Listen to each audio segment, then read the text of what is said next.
Alright. Hi everyone. So my guest on here for my blog today is Jesse. Jesse, how you doing? I'm doing great. I'm so glad to be talking to you today, Michelle. Thank you. So let's start off here. Tell us a little bit about yourself. Well, I am 38 years old, and I was diagnosed with Asperger's syndrome back in 1996 at the age of 14. And Asperger's had only been recognized as a disability by the Diagnostic and Statistical Manual of Mental Disorders for just barely 2 years. And even when I was diagnosed, people very much were ignorant toward these characteristics and the mildest end of the autism spectrum. And typically, my life has been quite brutal, particularly during periods of transitions, new phases, new schools. It always caused my symptoms of Asperger's to flare up with a vengeance. But at the age of 34, life started to get much better. And I'm now the media and activities liaison for the College Experience, which is a company run by Living Resources in Albany, New York.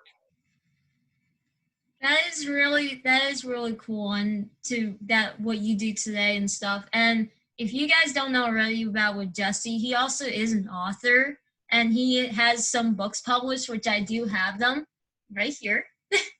They are I definitely would recommend reading them and stuff. You get to know Jesse more, and also about with just living about with autism in general and how much experiences that we go through as well.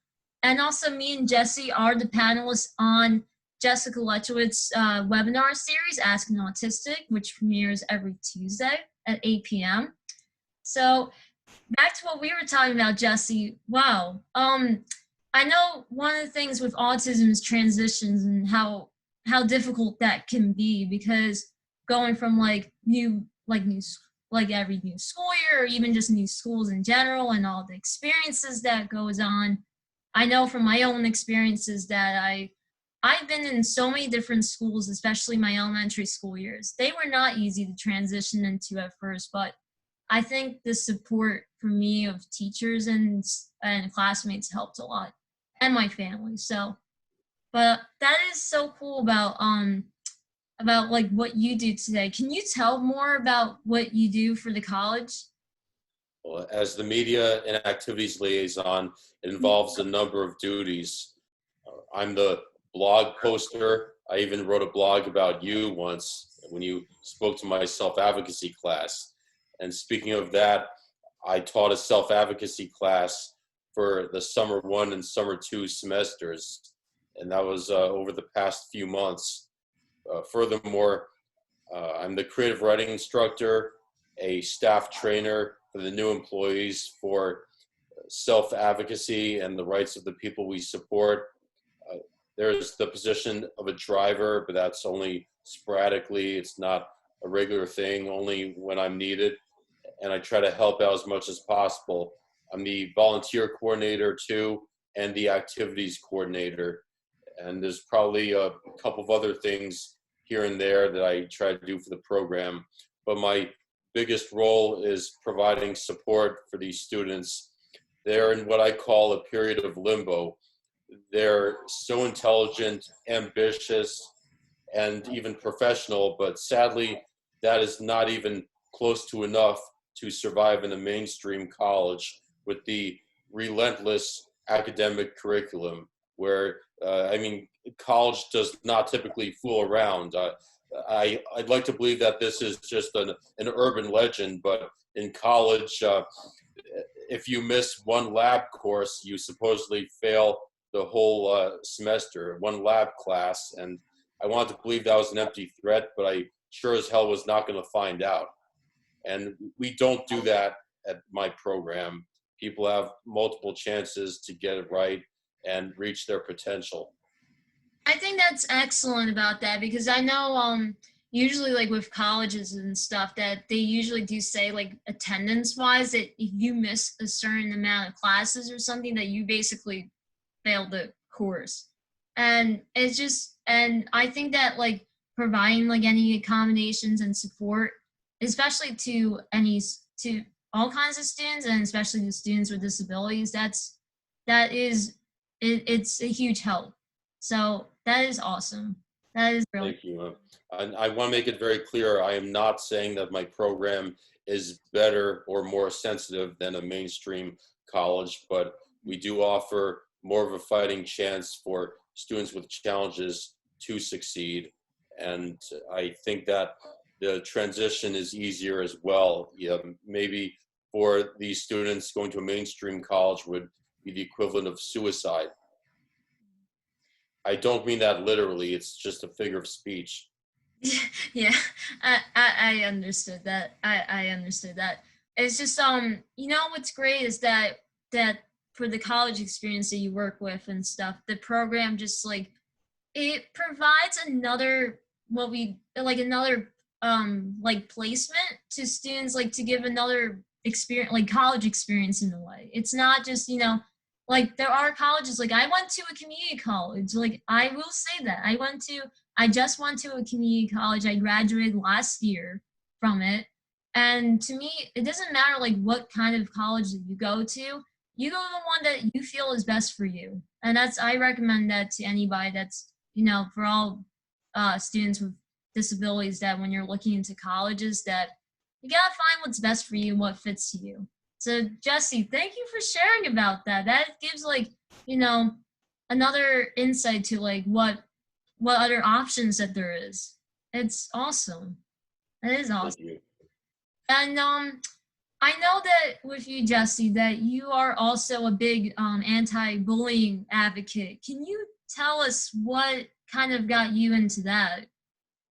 Um, like many people on the autism spectrum, I was bullied for much of my childhood, especially during transitional periods.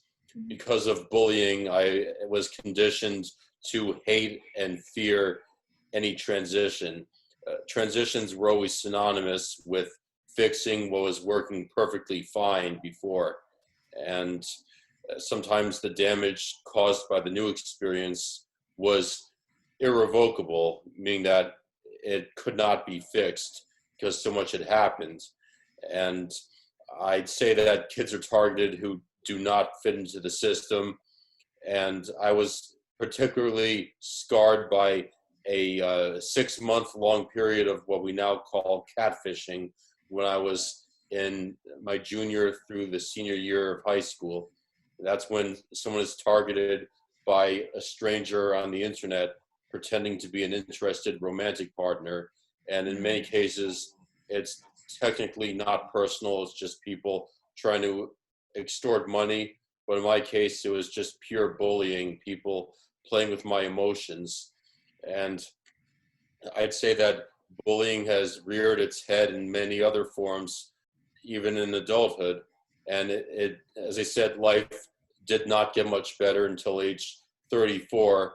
And I did not have bullies calling me a loser and assaulting me, as was the case in middle school. But I think bullying can just be people making it very clear that you're not welcomed and don't belong, or they judge you and make life a lot harder than it has to be because of maybe a less than perfect first impression. Yeah, unfortunately with bullying, that's a big part of what's happening in the autism community, especially including today. Like that is still an issue that is going on. And for us to continue to educate about with what's been going on with bullying and why it keeps happening, where with bullying, a lot of times it comes from their like the person's own experiences of what they've gone through.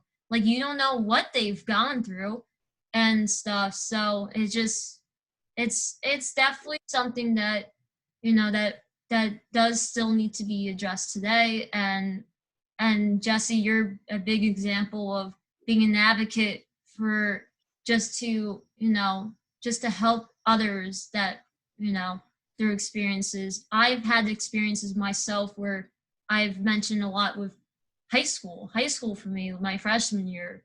That was hard because a I had a friend from middle school who basically went behind my back and was saying threatening words to me and stuff. And this was where my parents were teaching me to be a self advocate and stand up for yourself, because to not let anyone say those things to you and stuff. So it's, it's really important stuff. So again, Jesse, that's that was that was a powerful message. It was. Um, I want to make it very clear there's different forms of bullying, and Mhm. it's important to always look at ourselves and think about ways we could have inadvertently been guilty of bullying. I want to share something about myself. I am not able to handle it when people just sever contact for no apparent reason. Like one day they're your best friend, and then poof, they're gone, and they deliberately ignore messages, and that's their way of saying, please don't bother me. And in my younger years, I was unable to handle that. So I would relentlessly and aggressively hound them till the cows came home, as if to say, how dare you treat me this way, and pretend I do not exist. And I have to let you know I'm still not able to handle it when this happens, but I have a tactic called incremental backing off, which I think counts as giving someone their space but not letting go completely. So maybe I'll get in touch with them in reasonable durations of time that are not relentless, just to say, what's going on? Was it something I said? Why are you doing this? And that seems to be working. Right. Yeah, it's just, you know what, in the end it's just people's personality of how they're like that, and everything that comes to a difference of like what's who is like a true friend and who is not. If there are people that like, if there are people who really do reach out, those are the people that you should still hang on to close with. Right. You know. I want to say to you that I'm kind of jealous of your situation because you have won the friendship lottery, in my opinion. You have this group of close knit friends from middle school, and you're still best friends. In reality, that does not typically happen, or people go through the motions and their heart is not in it until they finally say, oh, to hell with it, then they sever contact completely. Yeah, I think it's just like I've been saying, it's people's different personalities and stuff. So that's just where, and even through what life was going on, like with my best friends, half of us went to different high schools. So sometimes life gets in the way sometimes too itself. But I think that if you really are friends with this person, like a true friend, no matter what happens and stuff, you still would keep in touch and everything. So to this day, like, gone through everything. But yeah, it's different for everybody. Yeah, it's just different, and like it depends on people's personalities. Right. And I want to let you know that there's this expression that's really old fashioned, idle hands are the devil's workshop. And I have found that the best way to combat these feelings of anguish from things like severed connections is to have a productive life, try to find some kind of employment, or at the most volunteer work. The reason for my progress is not maturity or progress at all. It's the fact that so much is happening, whether it's my convalescent plasma campaign, writing birthday letters, or doing podcasts like yourself, that I don't have time to obsess over someone else close with from high school who just is now avoiding me like a plague, and there was no conflict that preceded it. Right. Oh, speaking of with your campaign, you want to tell more about that? Because I know you've been working on that for like a good while. So what's That's right. more about? This has been going on for 21 years, by the way, not Oh. convalescent plasma, but Mhm. back at age 17, I made my first blood donation in high school. At first, it was 100% selfish reasons. It was the perfect excuse to get out of taking a math test or a class that I did not care for. Mhm. Sorry, Mr. Smith.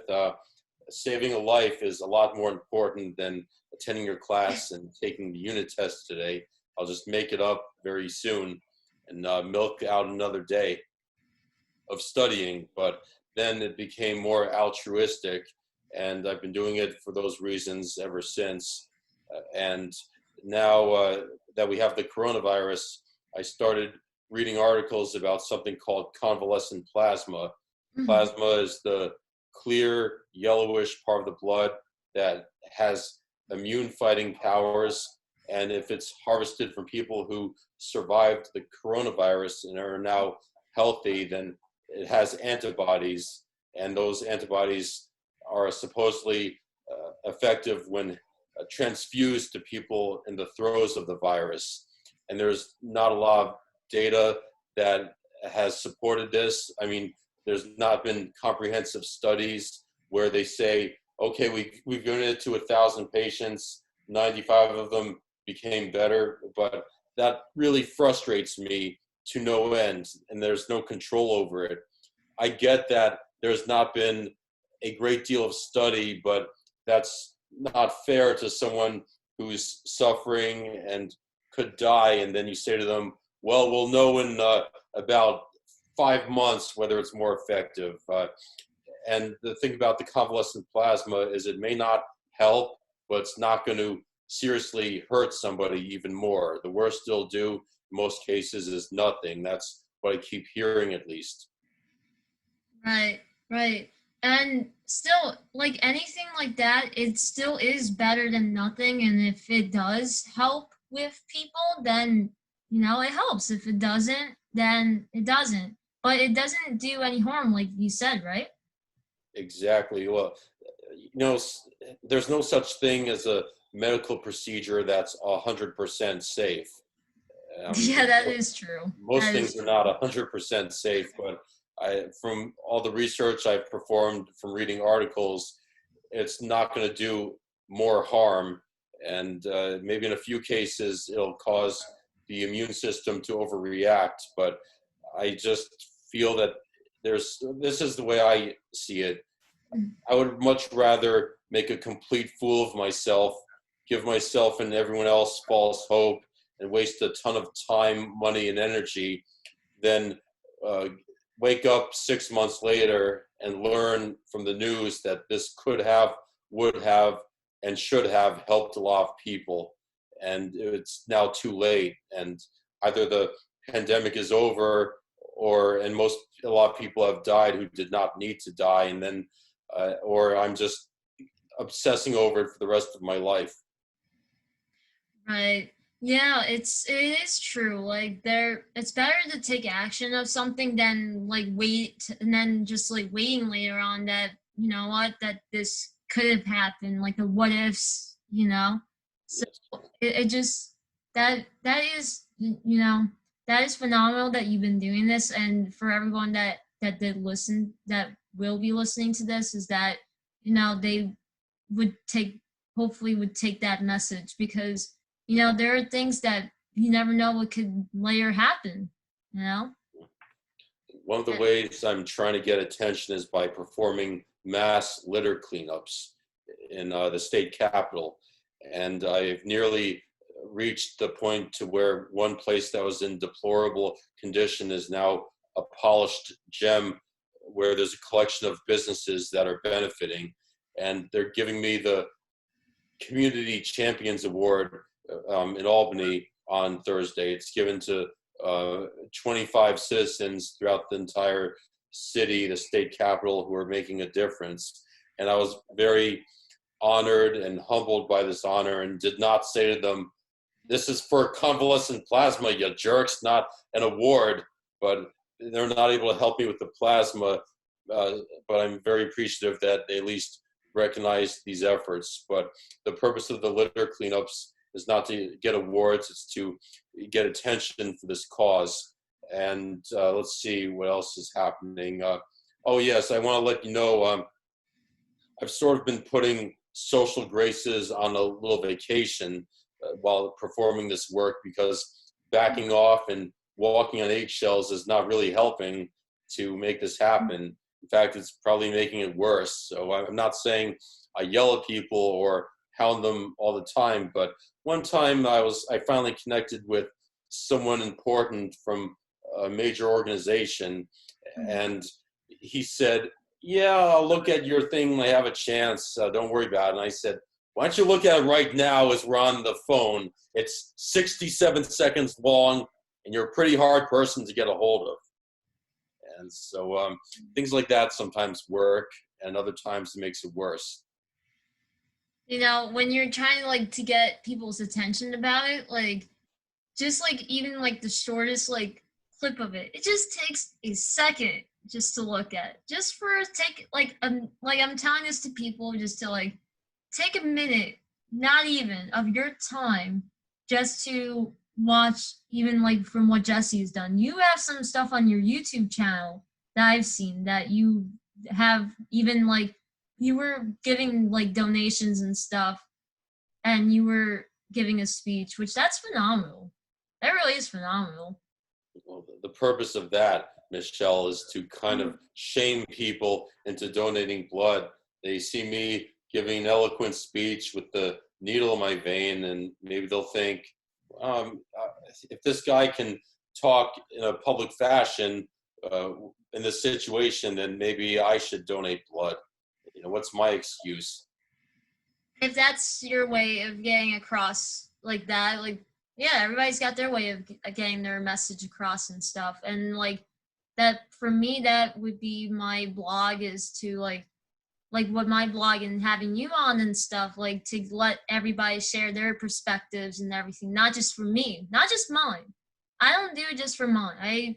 The reason that my blog is called The World of Autism is because I let like everybody on to share their perspectives and everything. That's where my name came from in the first place. And I think everybody knows that you were included in that book, This is Autism, right? Yes, and in fact, I do have it right here. This is the book that me and Jesse are in and stuff. It's called This is Autism, and everybody's stories in there are so incredible. I highly recommend to anybody to get the book because we all share our own perspectives and everything when it comes to with living with autism and stuff. Everybody's gone through like completely different perspectives and experiences and stuff. So I would definitely get the book and read it as soon as possible.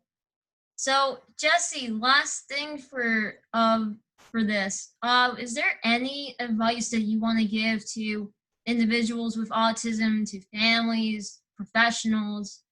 Any advice, like last things you want to say? Well, I have so many things I want to say. I got to choose maybe You one or two. Okay, I'll choose this. When you have only two extremes to choose from, go for the one that is far less extreme, meaning that you're never going to be able to make everybody happy. You will always, the only way to make everyone happy is to do nothing and cower in some cave in the middle of nowhere. And my attitude is, if 15% of everybody in the world is not criticizing you or finding fault, it means you're doing something wrong and taking absolutely no chances. Meaning that, here's an example I can give you.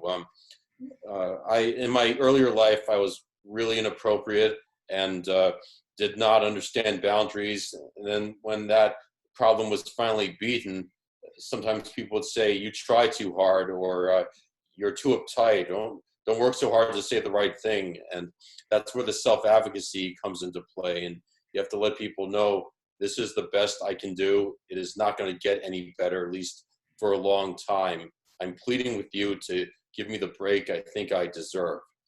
And another good piece of advice that I've had to learn the hard way is, do not try to be funny, especially if you're not that funny and get into trouble saying inappropriate things. Your job in school, and especially in a profession, is not to be a comedian. And nothing is worse than losing your job over an ill-timed comment. So using humor is like being a chef. You want to go by the recipe for a long time and do what you know has to be done to make something work.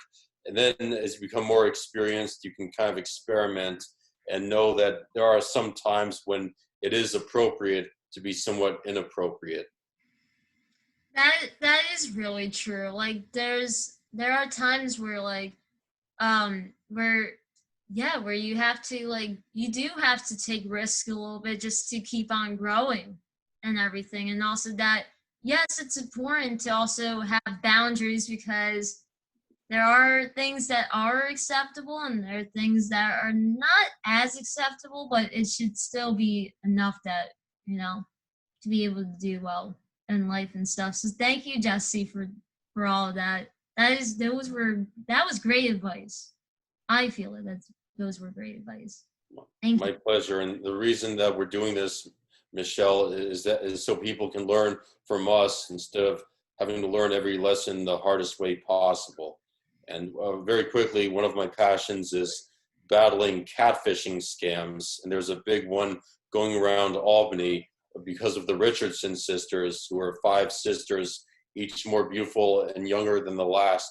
And they're all fictional profiles created by one person who has a very sad existence, and that's how she deals with it, by creating these fake Facebook profiles and stringing people along who are vulnerable, like us, people with Asperger's syndrome. And my advice to people who could fall for it is, anytime a random woman contacts you out of the blue and she really likes you despite not knowing you, and she's a lot more gorgeous than you are, then it's worth taking another look and having your antennas flag or whatever, having your red flags perk up.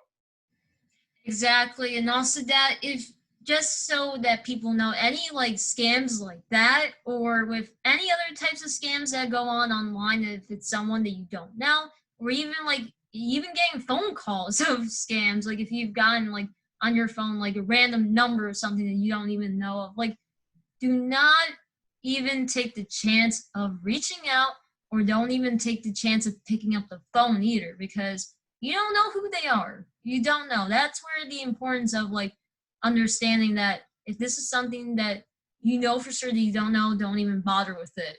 And that's it. Right. I have a healthy self-esteem about my physical appearance, but at the same time, when a woman who looks like Heidi Klum's younger sister wants to get to know me really well, I think, yeah, right. Not a chance. This is definitely a scam. And I have this hobby. I call myself the vigilante catfishing catfishing warrior, meaning that if someone calls me with a scam, I'll pretend to fall for it. I'll say, "What do you mean I owe this money to the IRS? No one told me about it. I'm scared. What do I have to do to resolve this problem?" And I keep them on the phone so they don't waste somebody else's time who's going to fall for it. Right, right. It's just, you know, like things like that come up. It's just really important just not even like bother. And if it's someone that you don't know, don't even answer. That is it. Exactly. That's the key thing here. And just, you know, so thank you, Jesse, for sharing about that too. That's a really important message as well, is that like things to avoid when it comes to on social media and even like just with any like anything with phones, like text messages, phone calls as well, because you don't know what we could fall into. So that was very important. Thank you, Jesse. My pleasure. All right. I am so glad that you got to be on with me and stuff, and it was great. Thanks, Jesse. I had a great time myself, Michelle. Are we still recording?